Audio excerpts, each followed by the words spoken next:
Bengaluru KR Puram Bheemaiah layout பகுதியில் வசிப்பவர் தான் சந்திரப்பா. இவருடைய மனைவி தான் நேத்ரா, வயது 40. இந்த தம்பதிக்கு 17 வயதில் ஒரு மகனும் உள்ளான். இவர் கோலார் மாவட்டம் முல்பாகலில் உள்ள ஒரு கல்லூரியில் டிப்ளமோ படித்து வருகிறார். இந்நிலையில்தான் கடந்த 2ஆம் தேதி நேத்ரா இரும்பு கம்பியால் தாக்கி கொலை செய்யப்பட்டார். காலை உணவு தயார் செய்ய தாமதம் செய்ததால் நேத்ராவை கொலை செய்ததாக அவருடைய மகனும் தெரிவித்திருந்தார். இதையடுத்து கேஆர்புரம் போலீசார் 17 வயது மாணவனை கைது செய்து விசாரணை நடத்தி வந்தனர். தடயவியல் அறிக்கையில் கொலைக்கு பயன்படுத்தப்பட்ட இரும்பு கம்பியில் 2 பேரின் கைரேகைகள் பதிவாகியும் இருந்தன. அதில் ஒன்று மாணவனின் கைரேகை. இதனால் கைதான மாணவனிடம் போலீசார் இரும்பு கம்பியில் மற்றொருவரின் கைரேகையும் பதிவாகி இருப்பது குறித்து விசாரித்தனர். அப்போது கொலை நடந்த சமயத்தில் சிறுவனும் அவரது தந்தையான சந்திரப்பாவும் வீட்டில் இருந்தது போலீசாருக்கு தெரிய வந்தது. இதனால் அவரையும் போலீஸ் நிலையத்துக்கு அழைத்து சென்று போலீசார் விசாரணை நடத்தினார்கள். அப்போது சந்திரப்பா முன்னுக்கு பின் முரணாக பதிலளித்துள்ளார். அவர் மீது போலீசாருக்கு சந்தேகம் எழுந்தது.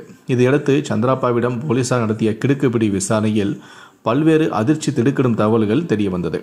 நேத்ரா கொலை வழக்கில் திடீர் திருப்பமாக அவரை கொலை செய்தது 17 வயது மகன் இல்லை, கணவரான சந்திரப்பா தான் என்பது உறுதி செய்யப்பட்டது. இதனை சந்திரப்பாவும் ஒப்புக்கொண்டுள்ளார். தொடர்ந்து அவரிடம் நடத்திய விசாரணையில் ஆடம்பர விரும்பியாக இருந்த நேத்ரா வீட்டில் சமையல் எதுவும் செய்யாமல் அடிக்கடி வெளியே சுற்றியும் வந்துள்ளார். இரவு விருந்துகளிலும் கலந்து கொண்டு வந்துள்ளார்.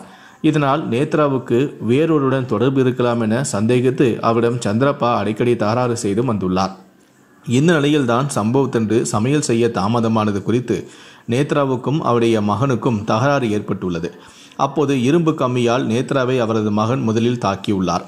மேலும் வீட்டில் இருந்த சந்திரப்பாவும் மகன் கையில் இருந்த இரும்பு கம்பியை பிடுங்கி அவர் நேத்ராவை சரமாக தாக்கியுள்ளார். இதில் நேத்ராவோ இரத்த வெள்ளத்தில் சம்பவ இடத்திலேயே துடிதுடித்து விழுந்துள்ளார்.